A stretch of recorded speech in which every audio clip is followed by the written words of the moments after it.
Alright, good morning guys. Today I'm going to go over a game that I played again over the board. I'll try to keep it within 20 minutes, keep it somewhat brief. But yeah, I had the black pieces. This was part of a month-long Swiss that is put on by my local chess club. And I think it's a really good example of how to handle aggression, very aggressive openings, and to not cower psychologically. There are other themes as well, like weak square complexes and how to handle that, etc. And I think, though, I enjoy personally kind of pointing out the psychological things that you can learn from the game.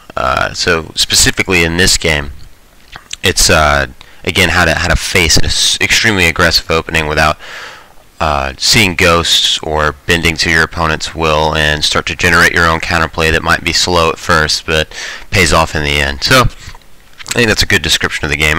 Just to give you an idea, I'm playing against someone who's an 1850. I think at this point I'm a 1750. So he's got 100 points on me, but the funny thing is I've beaten him in competition before. This game was game in 120, delay 5, so good long game, and I beat him in this exact same time control before.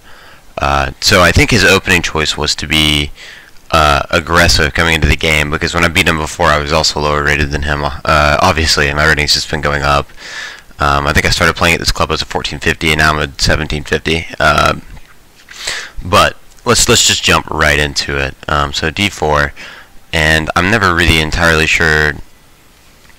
I mean, I've been playing the semi-Slav lately, but I'm thinking about switching to Nimzo Indian. I don't know, we'll see. So e3 is an interesting move. So I'm thinking this could easily be like a London or Collie type system setup. Again, he's not committing, and it's always really obnoxious with these openings, because again, now he could play something like c5, or excuse me, rather c4, and now we have like a trash type system. So if you're a semi-Slav player or something along those lines, or a Slav player, you don't really get a choice now. Now you get c5 in. But Tarash argued that playing c5 right away, even if many others didn't agree with him, that getting c5 in immediately was good anyway. It's just if you don't particularly like to play that opening, sometimes you can kind of get forced into playing structures similar to it when white waits to commit the c-pawn, which is what happened here. And he played c3, and that actually made me quite happy that I played c5, because against the Collier London type systems, you want to get c5 in and break it at center.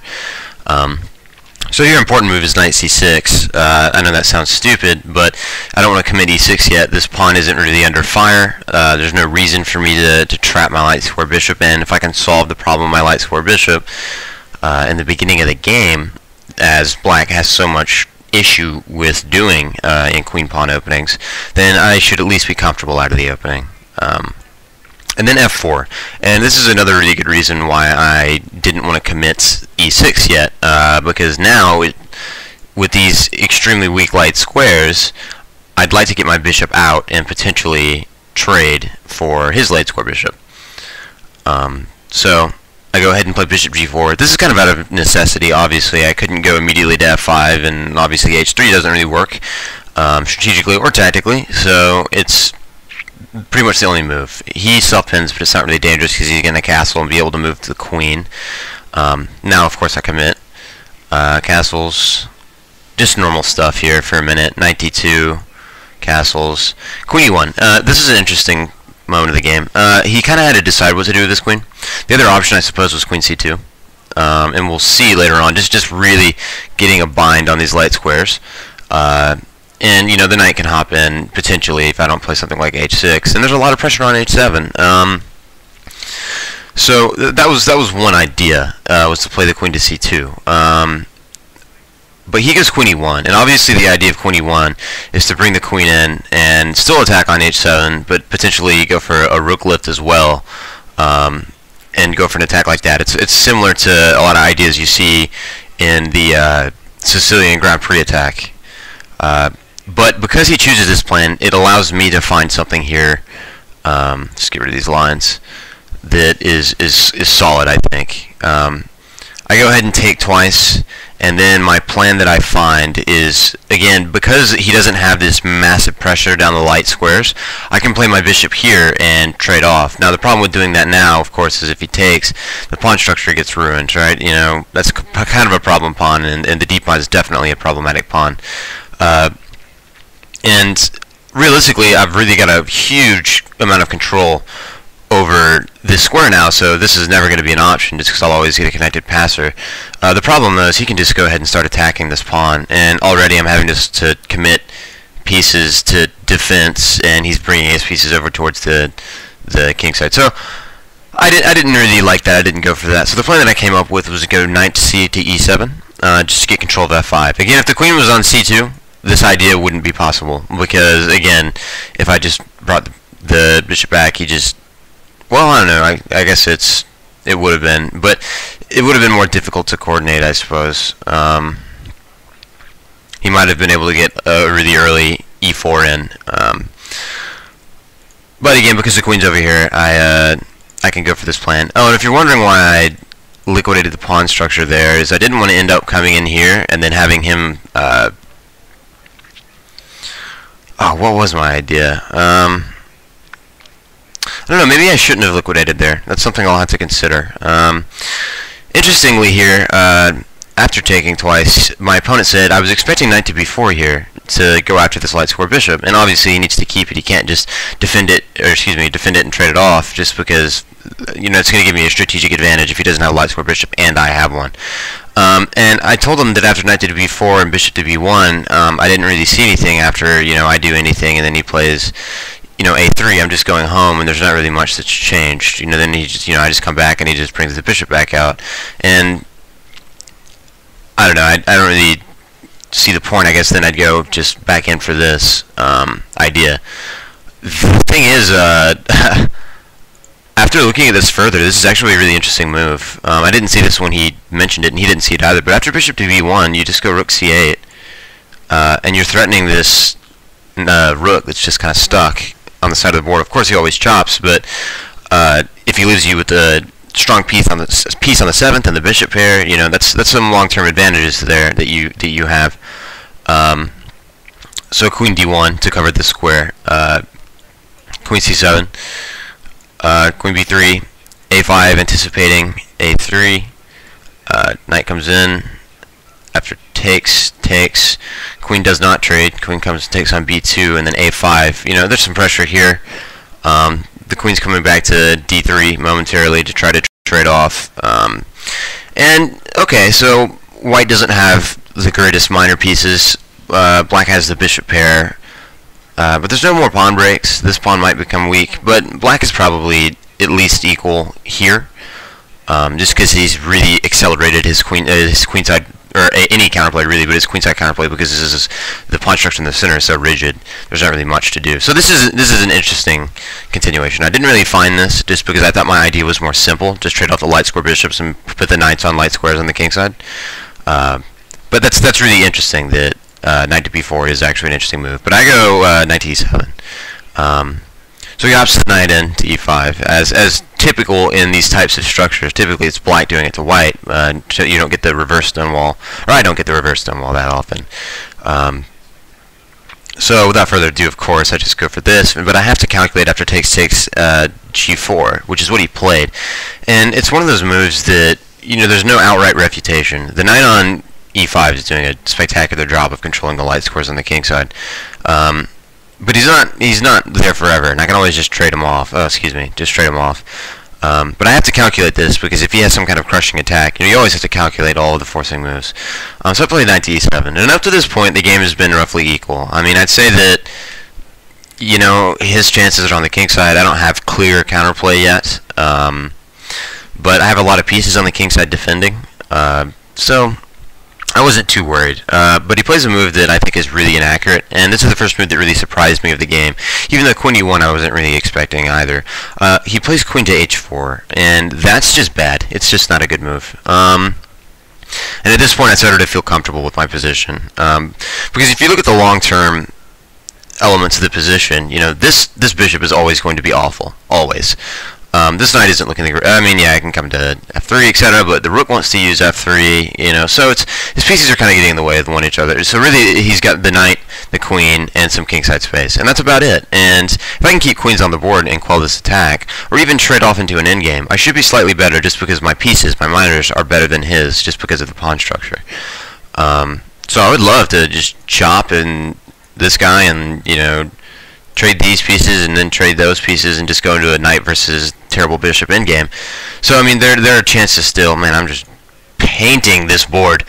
So I really like my position. What he really needed to play is g5 immediately to kick this other knight away. But even still, it's not so simple, because I can always jump in like so, and now all of a sudden, this knight has these squares, this pawn has that square, and all of a sudden there's only one square available on the h file, so it becomes impossible for him to double. So I don't know, he needs to add more fuel to the fire before he can really get a super strong attack going. But I mean, it's curious. He's got like moves like this coming potentially. So he gets more play than what he does in the game, because in the game he plays queen to h4, and this looks really menacing. But this is what I was talking about: is like don't be afraid of your opponent's ideas and don't get ghosts, because really now Black needs to play a really good move here. Well, he doesn't need to really, because White's not threatening anything here. What is White threatening? I don't see anything.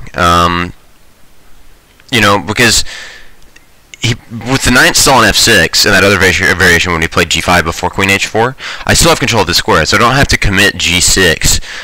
So as soon as he plays g5, I can play knight to f5, and now I have all the squares on the h file but one. So it's impossible for his plan to attack down the h file to work, and then I can just move this knight after he plays g5. So,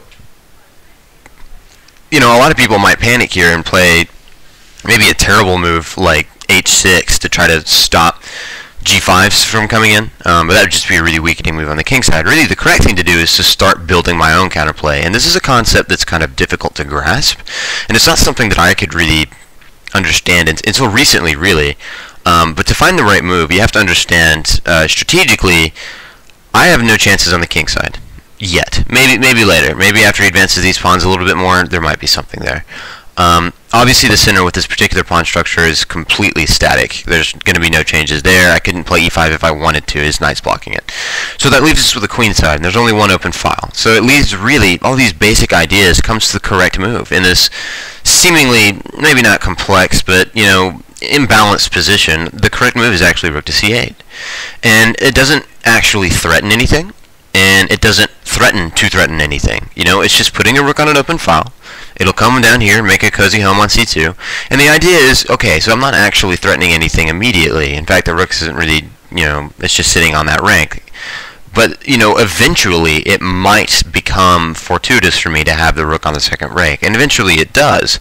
But it's the idea of putting your pieces in active places where they might become tactically useful. So I think that a lot of beginners get sucked into the concepts, or you know, lower rated players sucked into the concept that every single move I play has to either attack something or prepare to attack something. And that's not the case. Just activate the pieces. I mean, and really what's going on is my queenside pieces are becoming active and his are really not. They're just sitting back here on the back rank doing nothing. So rook c8 is the correct move. Just because, again, any movement that he makes on the king side, I can defend against it. So I need to start creating my own play, unless I'm looking for a draw. But I really don't want to draw this guy. I pretty much go into every game looking to win. So he just kind of marches forward with rook f3, rook c2. Again, not really threatening anything particular, but putting the rook on a really active square, and that might create tactics later on. And he talked to me later, and he was like, you know, it's g5, but I didn't really have anything else to do. Like, I couldn't figure out anything else to do. Again, the f3 square, like, the knight would really like to go there, support this knight, and maybe come into g5 and have a lot of pieces on the king side, but the rook takes over that square, so, you know, maybe if he comes to h, I don't know, it's pieces get in the way of one another. It's kind of an awkward attack, and just with my pieces here, it doesn't really work. But now he goes ahead and plays g5 just because he said he didn't really know what to do. But again, I immediately play the in-between knight to f5. It's not even I wouldn't even call that an in-between. and the queen retreats to e1. And at this point in the game, well, I decide to take twice because I wanted to try to isolate this as a weakness. I've already got one beautiful knight attacking it, and the queen can hop to b6 and really apply a lot of pressure to that pawn. And this knight can just hop in as well. So, I mean, really, e3 is becoming a glaring weakness. And what I really wanted to play was the immediate knight to g4, but I couldn't find anything after h3. My idea was just to take, and after he takes, just go queen to b6, just hitting the rook again. But he just moves the bishop and defends it. I mean, I don't know. I'm not sure what to think of this position. I didn't particularly like it. He's got two pieces for the rook. I don't really have a whole lot. I mean, this square's cracked down, so I can't get any immediate things going. I don't know. Maybe it was okay. It probably was okay, but I couldn't really find anything concrete that I liked, so I just went in for knight to e4. But interestingly, after reviewing this game later, this is actually a really strong idea, but I just couldn't calculate far enough, because after h3, not knight takes. E3, but e6, because after he takes, I recapture with a check on g5, king h1, and literally he has no moves. This is amazing. You know, I give him the old barbecue sack. He's got two weak pawns in the center, and he's got absolutely no moves. So I can do anything. You know, even if it's his turn, what does he play? You know, all of his pieces are tied down. Obviously, the knight is pinned to just flatten mate on g2. If the the queen might have some mobility, but you know, this pawn is falling if the queen moves.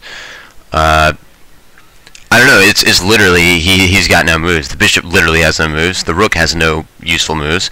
I mean, all I can really do is kind of just push these pawns and wait for me to do something. So this is a really interesting position, and I wish I saw this, but I don't even really like playing these types of positions. Sometimes I have to, but it's the fact that, you know, you find it and it's really accurate, but you have to continue to play accurately to increase your attack and make sure that you keep white bottled up. But what I went for was knight e4. But anyway, that's an interesting position if you want to analyze that later. It's a fun one to go through. Just you really find exactly how paralyzed white is, and it's a really fun. It's fun when that happens. But of course, I'm not extremely excited to trade off pieces, just because that's not the greatest of knights. And now there is a pawn filling this e4 square that I might have wanted to put a piece in. But that's okay. I've got this f5 square, and this pawn is going to keep this one from kicking me. So I'm decently okay. And this bishop is still terrible. Whether there's a knight here or not, this bishop was going to remain terrible for the rest of the game.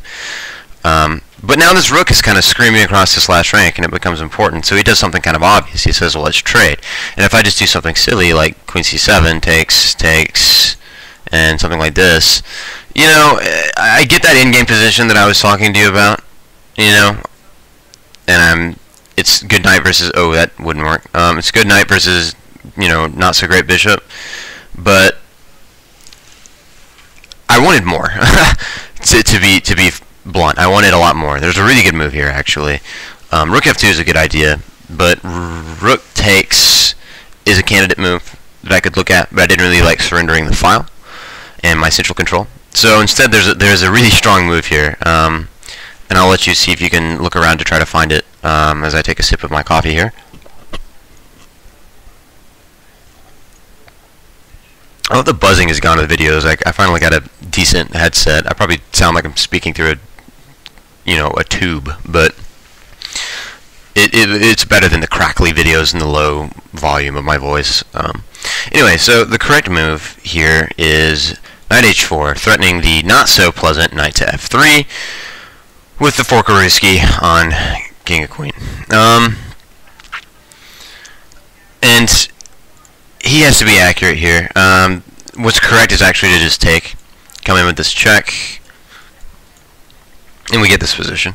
And materially, okay, so he's got two rooks to the queen, and so what, I'm up in exchange, I suppose, if you look at it from that, you know, traditional point count method. However, I have to say with the pawn structure, the rooks aren't nearly as mobile as the queen is, obviously. And with the current pawn structure, if if I can break open the king side and get my rook active, it's just the activity of my pieces with this particular pawn structure is going to be advantageous for me. Maybe if the position was more closed and there was only one open file, the rooks might be able to outplay the queen.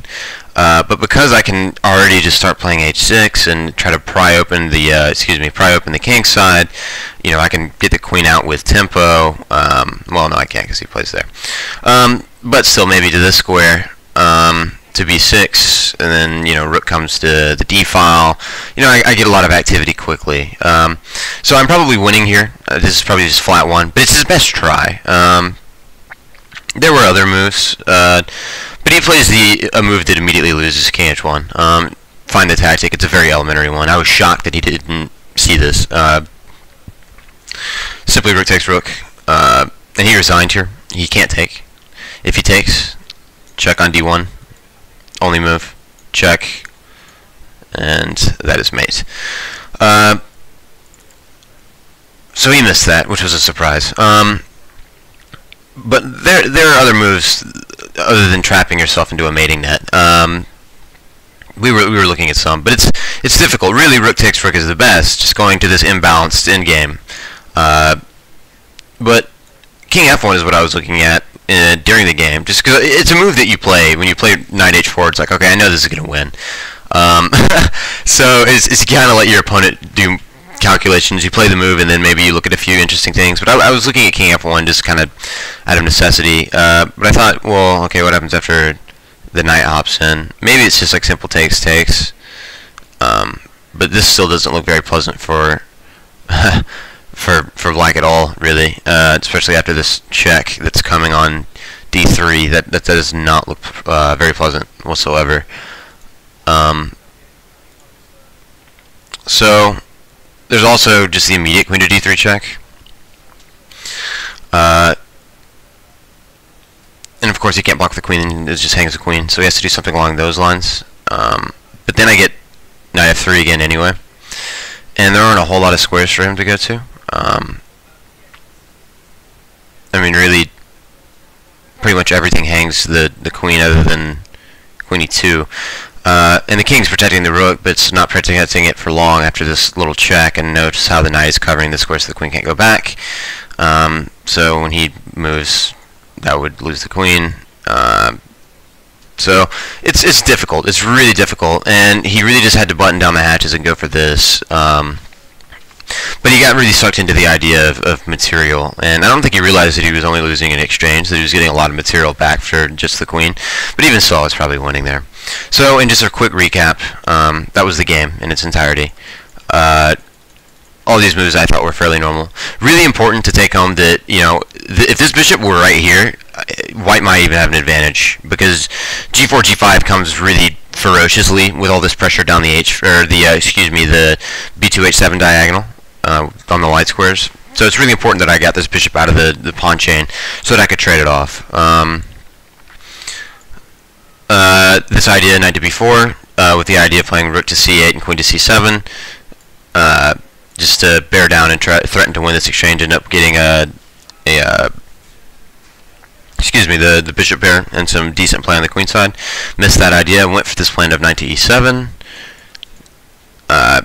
He made a mistake and played queen to h4 before g5. And then, as you saw, this counterplay that slowly played off in the long run. I missed knight to g4, threatening knight takes e5.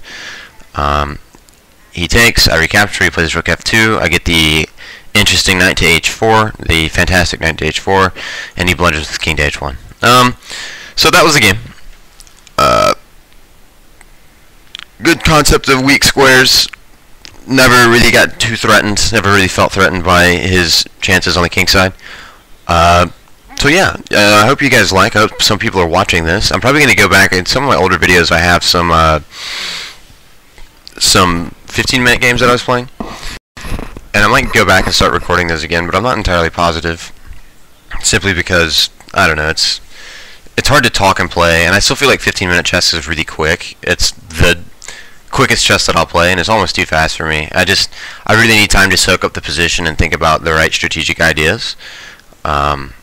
So maybe you might see more of those, you might not.